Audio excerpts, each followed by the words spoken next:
একটা প্রশ্ন একটু ফ্ল্যাশব্যাকে যে আপনি বলছিলেন আপনার বাবা সবচেয়ে বেশি সাপোর্ট করেছে। পুরো ক্রিকেট ক্যারিয়ারে বাবা বাদে আর কার সাপোর্ট পেয়েছেন? ২ জনের নাম যদি বলেন।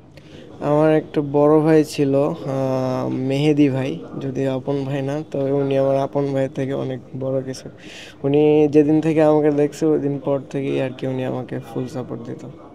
মানে এই মেহেদী ভাই উনি কি ক্রিকেটের সঙ্গে সংযুক্ত কিনা? হ্যাঁ, উনি ক্রিকেটার। আচ্ছা। আর বিপিএলে তো নিশ্চয়ই আপনার একটা এক্সপেকটেশন আছে। কি ভেবে রেখেছেন এখন বা কি প্ল্যান?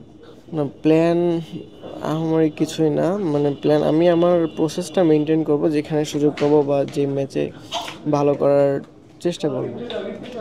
আর দেশের আপনার ব্যাটিং আইডলকে?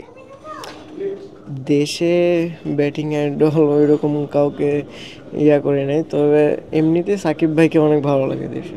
অ্যান্ড বাংলাদেশের বাইরে আপনার ব্যাটিং আইডল, যেহেতু আপনি চমৎকার চমৎকার ছয় মারেন, সেক্ষেত্রে কাকে সাজেস্ট করেন? আমি রাহুলকে মানে করি, মানে পছন্দ করি। আইডল তেমন কিছু না, আর আমার পছন্দ ওর ব্যাটিং স্টাইল সব কিছু। আম, যারা আসলে এখন স্ট্রাগল করছে, আপনি নিজে বলছিলেন যে আসলে ওইরকম পরিবার থেকে বিলং আপনি করেন নাই, এই যাত্রাটা অনেক সহজ ছিল না। এখনও কিন্তু আমাদের দেশে অনেক ক্রিকেটাররা পড়ে আছেন যারা আসলে এই লেভেল খেলছেন, অনেক কষ্ট হচ্ছে। তাদের এই কষ্ট থেকে স্বপ্ন পূরণের যাত্রায় আপনার মোটিভেশন কি থাকবে?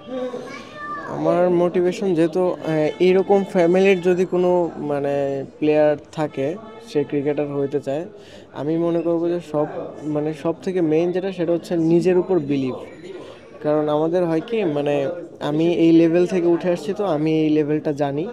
তো এমন হয় যে আমরা প্রপার গাইড পাই না, তো হয় কি 6-7 বছর 8 বছর প্র্যাকটিস করি, ভালো মানে নিজেরও হয়তো কোয়ালিটির অনেক কিছু মানে ল্যাকিংস থাকে, যার কারণে 6-7 বছর ক্যারিয়ার মানে কোনো কিছু করতে না পেরে তখন আমরা একাডেমিকে বা আমার কোচকে গালি দিয়ে সেখান থেকে ক্রিকেট ছেড়ে চলে আসি।